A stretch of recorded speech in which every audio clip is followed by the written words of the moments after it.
Hi guys, in today's video I'm going to be showing you how to make this shelf on screen now. Hope you enjoy the video.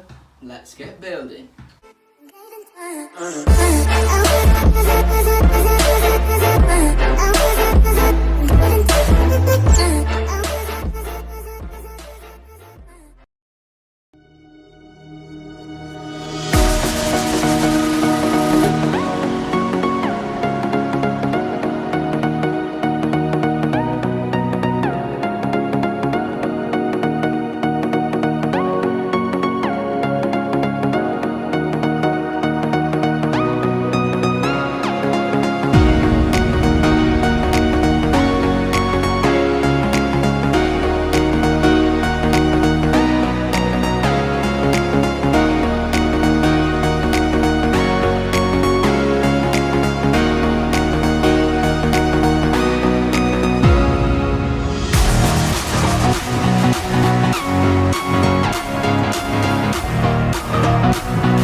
Guys, this was a really fun project to do.